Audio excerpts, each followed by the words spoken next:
وأجتاز السماء جلالا فأزيد أسراب الغيوم جمالا وألون الدنيا. الحمد للہ وکفی وخاتم الانبیاء والمرسلین اما بعد فاعوذ باللہ من الشیطان الرجیم بسم اللہ الرحمن الرحیم.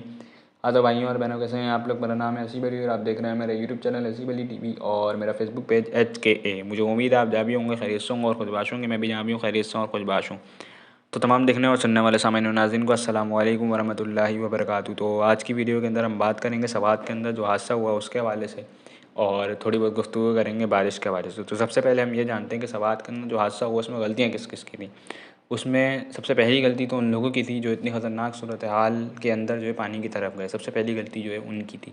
اب وہ چلے گئے جیسے تیسے کر کے وہ جو ہے چلے گئے, لیکن اب جو دوسری غلطی ہے وہ عائد ہوتی ہے وزیر اعلیٰ خیبر پختونخوا علی امین گنڈاپور کے اوپر اور ان کی ٹیم کے اوپر کہ وہ لوگ 2 گھنٹے تک پانی میں مدد کے لیے کھڑے رہے, لیکن کوئی ریسکیو اہلکار, کوئی ریسکیو کی بوٹ, کوئی ہیلی کاپٹر, یہاں تک کہ ان کو کوئی جیکٹس بھی پرووائڈ نہیں کی گئی گورنمنٹ کی طرف سے.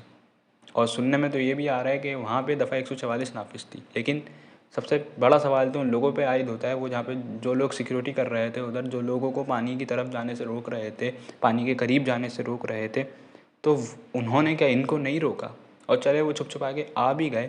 تو کیا جو وہاں پہ سیکیورٹی اہلکار تھے جب انہیں اس حادثے کا پتہ چلا ہوگا جو ہونے والا تھا تو انہوں نے کیا ریسکیو کے لوگوں سے رابطہ نہیں کیا ہوگا؟ کیا گورنمنٹ کے لوگوں سے رابطہ نہیں کیا ہوگا؟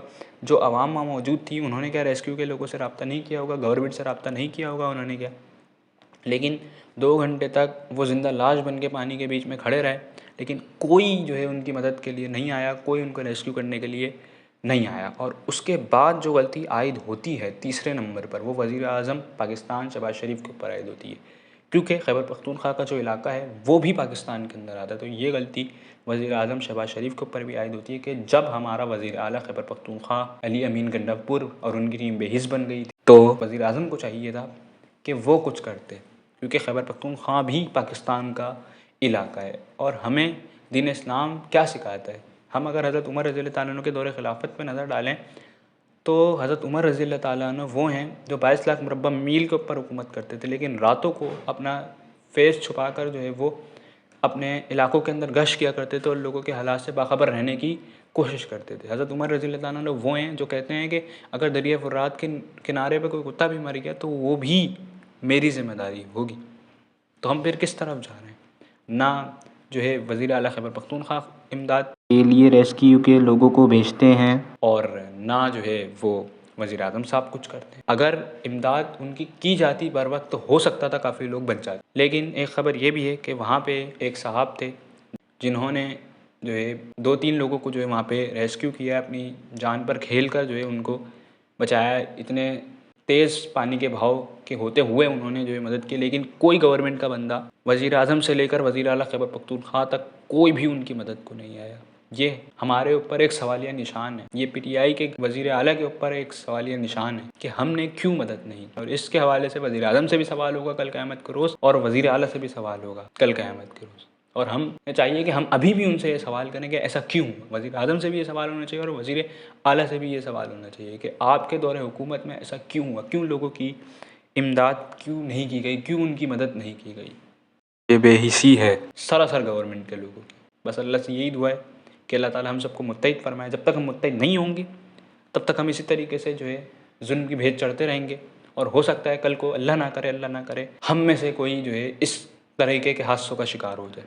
تو اپنے آپ کو اگر حادثوں سے محفوظ رکھنا ہے, اس قسم کی بے حسی بغیرتی سے محفوظ رکھنا ہے اپنے آپ کو, تو ہم سب نے ان لوگوں کے خلاف متحد ہونا ہوگا جو لوگ ملک کو کھانے کے لیے متحد ہیں. ہم نے ان کے خلاف متحد ہونا ہوگا. جب تک ہم متحد نہیں ہوں گے, جب تک ہم فرقہ پرستی کے اوپر, قومیت پرستی کے اوپر ٹوٹے رہیں گے, تب تک اسی طریقے سے ہماری ایسی کی تیسی کرتے رہیں گے, اور تب تک ہم اسی طریقے سے بے حسی کی تصویر بنے رہیں گے. کوئی ہماری مدد کے لیے نہیں آئے گا. تو ہمیں چاہیے کہ ہم اپنی مدد خود کریں. ہم سب سے پہلے متحد ہوں اور اس کے بعد جو بھی لوگوں کو ہم تکلیف میں دیکھیں جتنا ہم سے پاسبل ہو سکے ان کی مدد کریں. اور ہم متحد ہو کر ان اسمبلیوں میں بیٹھنے والے ان سیاستدانوں سے سوال کریں. ان سیاستدانوں کے خلاف ہم جو ہے ایک سیسا پلائی ہوئی دیوار بن جائیں اور ہم ان کو اپنے خلاف کوئی بھی عمل نہیں کرنے دیں. بس اللہ سے یہی دعا ہے کہ اللہ تعالیٰ ہم سب کو سمجھ و فہم عطا فرمائے تاکہ ہم متحد ہو جائیں اور متحد ہو کر اپنا جو حق ہے وہ حاصل کر سکیں. اور ہم اللہ تعالیٰ سے یہ بھی دعا کرتے ہیں کہ جتنے لوگ اس حادثے کے اندر اپنی جان کی بازی ہار گئے ہیں اللہ تعالیٰ ان کی مغفرت و بخشش فرمائے اور ان کے پسماندگان کو صبر جمیل عطا فرمائے. آمین ثم آمین. تو اب ہم بات کرتے ہیں بارش کے حوالے سے کہ آپ دیکھیں کہ سال کا پہلا دن، اسلامی سال کا پہلا دن 10 محرم الحرام، شہادت حضرت عمر رضی اللہ تعالیٰ عنہ اور جمعرات کی رات اور صبح جمعہ تھا. تو الحمدللہ دیکھیں کس طریقے سے اللہ تعالیٰ نے جو ہے ہمارے اوپر رحمت کی بارش نازل فرمائی سال کے آغاز میں ہی. تو ہم اللہ سے یہ دعا کرتے ہیں کہ اللہ تعالیٰ ہمارے لیے ان بارشوں کو رحمت بنائے نہ کہ زحمت بنائے. اور جس طریقے سے سال کے شروع میں ہمارے اوپر اللہ تعالیٰ نے رحمت کی بارش نازل فرمائی تو پورا سال جو اسی طریقے سے اللہ تعالیٰ اپنی رحمتیں ہمارے اوپر نازل فرماتا رہے اور ہمیں جو ہے اپنے شکر گزار بندوں میں شامل فرمائے. اور اگر آپ میری باتوں سے متفق ہیں جو میں نے سوات کے حادثے کے حوالے سے کی تو کمنٹ میں اپنی رائے ضرور دیں، اور اگر متفق نہیں ہیں تو بھی کمنٹ میں اپنی رائے ضرور دیں. اور اگر میری کوئی بات بری لگی ہو تو معذرت، اپنے بھائی صدیق صاحب کو دیجیے اجازت. اللہ حافظ. دعاؤں میں یاد رکھیے گا. جزاک اللہ خیر. فی امان اللہ. أجمل بسمة وأكون للخير العميم مثالا